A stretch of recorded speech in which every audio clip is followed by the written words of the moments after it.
There's no feeling more intense than starting over. If you deleted your homework the day before it was due, as I have, or if you left your wallet at home and you have to go back after spending an hour in the commute. If you won some money at the casino and then put all your winnings on red but it came up black. If you got your best shirt dry cleaned before a wedding and then immediately dropped food on it. If you won an argument with a friend and then later discovered that they just returned to their original view. Starting over is harder than starting up. If you're not ready for that, like if you've already had a bad day, then what you're about to go through might be too much. Feel free to go away and come back. I'll be here. Alright, thanks for coming with me on this trip. I'll understand if you have to take a break at any point.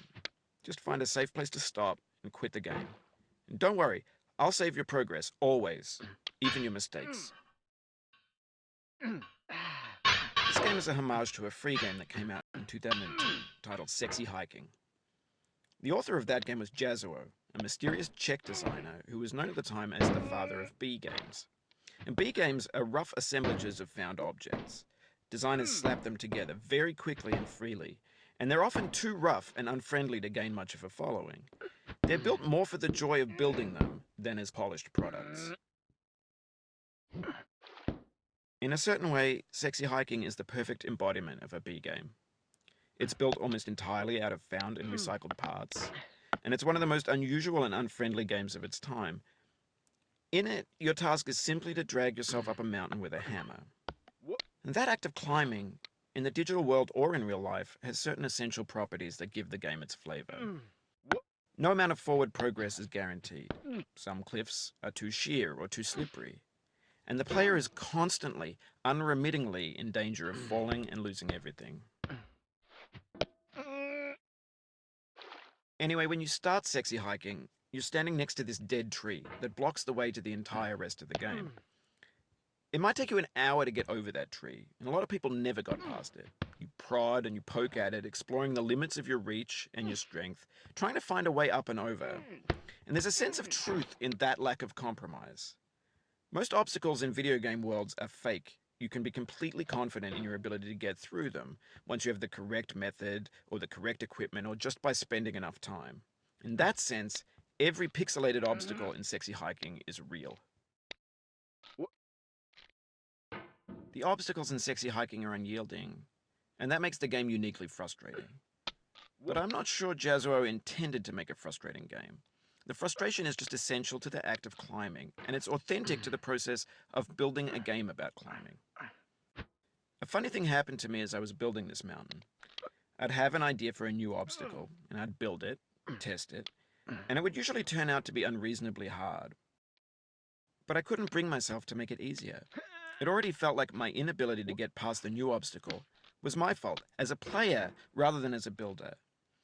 Imaginary mountains build themselves from our efforts to climb them, and it's our repeated attempts to reach the summit that turns those mountains into something real. When you're building a video game world, you're building with ideas, and that can be like working with quickset cement. You mold your ideas into a certain shape that can be played with, and in the process of playing with them, they begin to harden and set until they're immutable, like rock. And at that point, you can't change the world.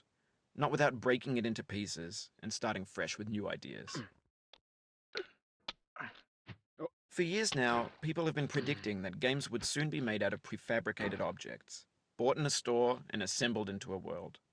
And for the most part, that hasn't happened, because the objects in the stores are trash. I don't mean they look bad or that they're badly made, although a lot of them are. No. I mean they're trash in the way that food becomes trash as soon as you put it in the sink.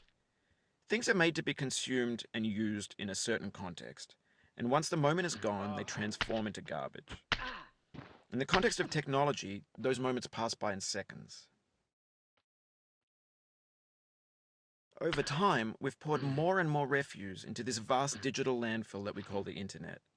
It now vastly outnumbers and outweighs the things that are fresh and untainted and unused. When everything around us is cultural trash, trash becomes the new medium, the lingua franca of the digital age. and you can build culture out of trash. But only trash culture. B games, B movies, B music, B philosophy. And maybe this is what digital culture is.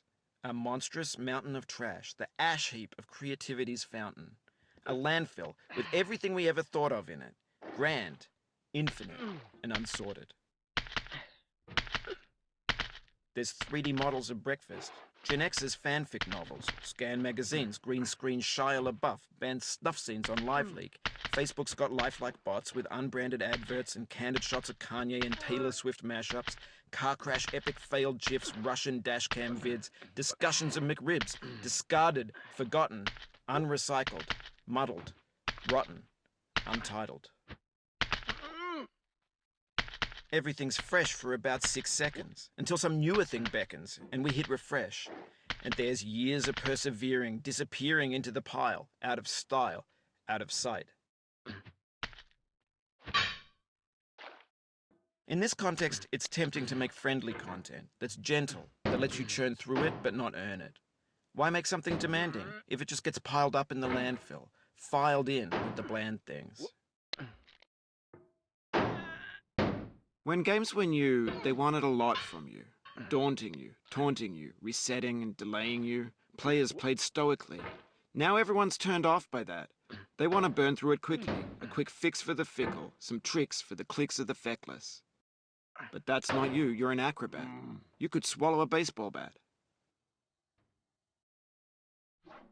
Now I know, most likely you're watching this on YouTube or Twitch, while some dude with 10 million views does it for you. Like a baby bird being fed chewed up food. That's culture too. But on the off chance that you're playing this, what I'm saying is, trash is disposable, but maybe it doesn't have to be approachable. What's the feeling like? Are you stressed? I guess you don't hate it if you got this far. Feeling frustrated? It's underrated. An orange is sweet, juicy fruit locked inside a bitter peel. That's not how I